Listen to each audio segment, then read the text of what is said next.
বন্ধুরা, আমরা এখন আছি পুরান ঢাকায়। পুরান ঢাকায় আসলে কেন জানি আমার মনের ভিতরে একটি অন্যরকম অনুভূতি সৃষ্টি হয়।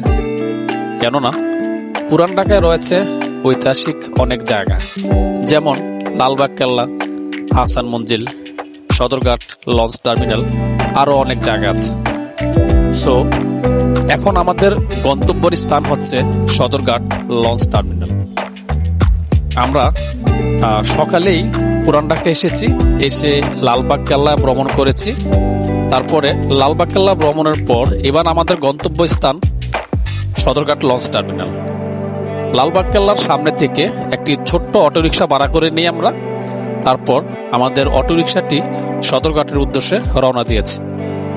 যা আপনারা রাস্তাগুলো দেখি বুঝতে পারছেন আমরা যে পুরান ঢাকায় আছি। কেননা পুরান ঢাকায় সারিবদ্ধভাবে দুপাশে বড় বড় বিল্ডিং দাঁড়িয়ে আছে, মাঝখানে দিয়ে সরু রাস্তা চলে গেছে, যা আপনাদের মনে এক অন্যরকম অনুভূতি সৃষ্টি হবে।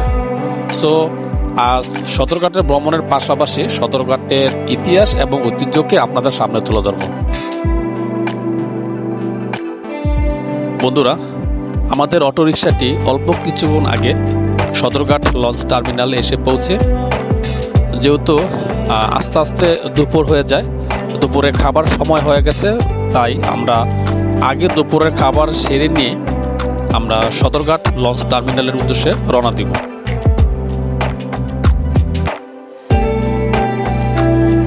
বন্ধুরা, আমি এখন অবস্থান করছি Sadarghat launch terminal. Sadarghat launch টার্মিনালে আমি যতবারই এসেছি ততবারই মুগ্ধ হয়েছি।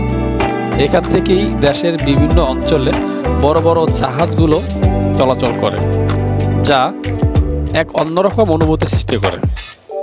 যদিও পদ্মা ব্রিজ হওয়ার পরে কিছুটা লঞ্চের চাহিদা কমে গেছে, তারপরও এখানে আসলে আপনি বিশাল বিশাল লঞ্চ দেখতে পারবেন।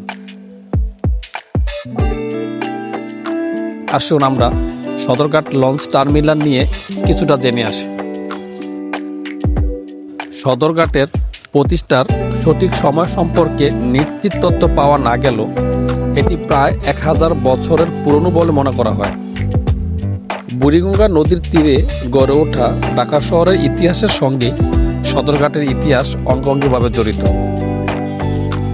ঢাকার প্রাচীন ইতিহাসে নদীর গুরুত্ব অপরিসীম। বুড়িগঙ্গা নদীকে ঘিরে এই অঞ্চলে ব্যবসা বাণিজ্য, সাময়িক কার্যক্রম ও প্রশাসনিক কার্যাবলী পরিচালিত হতো। ঢাকার কেন্দ্রস্থলে বুড়িগঙ্গা নদীর অবস্থান এবং এর মাধ্যমে সারা দেশের সঙ্গে নৌ যোগাযোগ সহজ হওয়ার কারণে এটি ছিল প্রতিরক্ষা ও বাণিজ্যের জন্য আদর্শ স্থান। তৎকালীন নগর পরিকল্পনার নদী ছিল সকল কর্মকাণ্ডের মূল কেন্দ্রবিন্দু। এই কারণেই ঢাকা শহর নদীকেন্দ্রিক একটি নগর হিসেবে গড়ে ওঠে। সদরঘাটে দেশের সবচেয়ে বড় এবং সুন্দর নৌযানগুলো দেখা পাবেন আপনি। প্রতিদিন শত শত লঞ্চ, স্টিমার এবং কার্গো জাহাজ এখান থেকে দেশের বিভিন্ন স্থানে যাত্রা করে। বিশাল নৌযানগুলোর চলাচল এবং ঘাটের ব্যস্ততা দেখে এক অন্যরকম অনুভূতি সৃষ্টি হবে আপনার।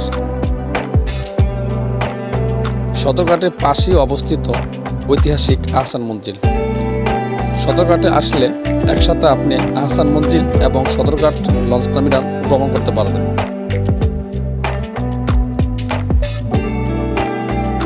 আপনি যদি সদরঘাটে আসেন তবে প্রথমে আপনার চোখে পড়বে হাজার হাজার নৌকা, লঞ্চ এবং স্টিমার। এই নৌকাগুলো দেশের বিভিন্ন অঞ্চলে যাত্রী পরিবহন করে এবং এক বিশাল জালের মতো নদীকে ঘিরে রেখেছে। এই দৃশ্যটি এমন যে আপনি সেখানে দাঁড়িয়ে একে অপরকে অনুসরণ করা নৌকাগুলো সাঁতার দেখতে পারবেন, যা এক অভূতপূর্ব অনুভূতি তৈরি করবে।